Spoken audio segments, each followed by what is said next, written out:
Welcome back to another episode of Chef Knives Go Quick Look product reviews, and this time we're looking at a Tanaka knife. This is the Kudauchi Awagami or Blue number 2 Gyuto 210mm knife. So this line of knives, as stated, has a core steel of Awagami, or what's known as Blue Paper number 2 high carbon reactive steel from Hitachi. The heat treat's about 62-ish or 63 Rockwell on the core steel.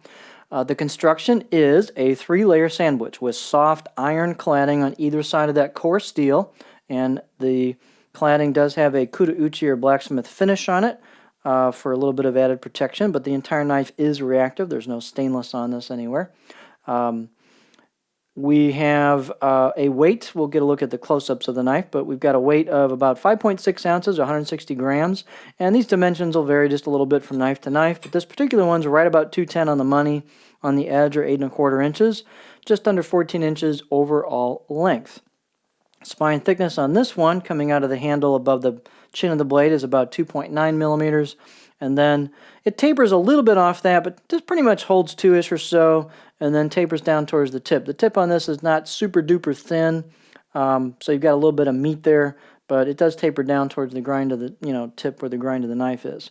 The blade height on this one is pretty generous at 49.75, so plenty of height for board work. And the handle's a no frills, D-shaped hoe wood with a black plastic ferrule, and there's always a step here between the wood and the ferrule. That's pretty normal. You could sand it down if you liked. You could sand that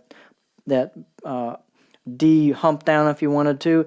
As a lefty, if I'm doing a pinch grip, I don't care if it's a D handle or not. It makes no difference at all to me. So if you're a lefty, don't worry about it. If you could always sand that down if you wanted to, but like I said, it makes zero difference to me. Handle circumference is about 3 inches where the wood meets the ferrule. And then these will vary a little bit, but this one has a little bit of a gap here behind the choil to the handle, so you got room there for your finger for a pinch grip, so it fits a pinch grip nicely.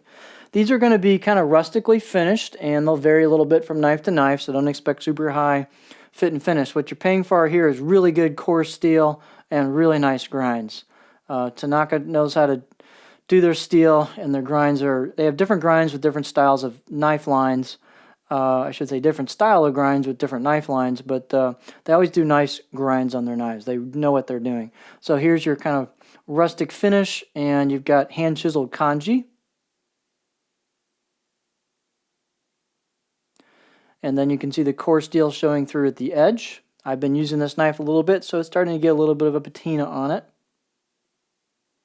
I did cut my own edge on this, but the out-of-the-box edge was about a 5 out of 10, but I wanted to go ahead and put my own edge on it, just get a feel for the steel, and of course it sharpened up really, really well, and it's a great way to experience carbon steel. Performance on this knife is good. It's not a laser, don't think of it as a laser, but it gets pretty thin at the edge, and it's just a good solid working knife.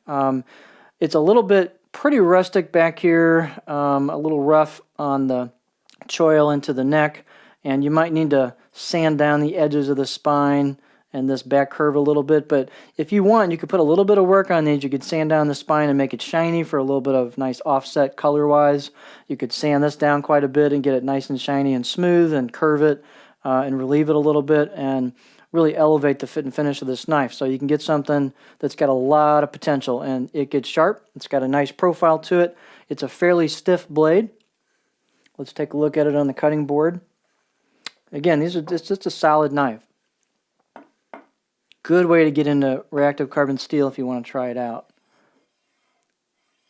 So here's the profile.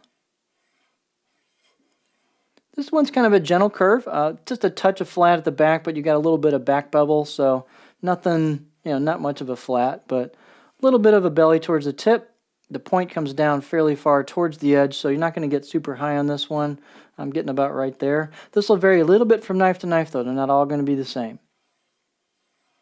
But just a solid knife. So if you're interested in getting into reactive carbon steel, check it out. And you want a good, solid, basic knife that could grow with you if you want to finish it. Some people put handles, custom handles on these and elevate them even more. So it's just a great line of knives. So great steel, nice grinds. Here you have the Tanaka Kudauchi Awagami number 2 Gyuto 210mm knife.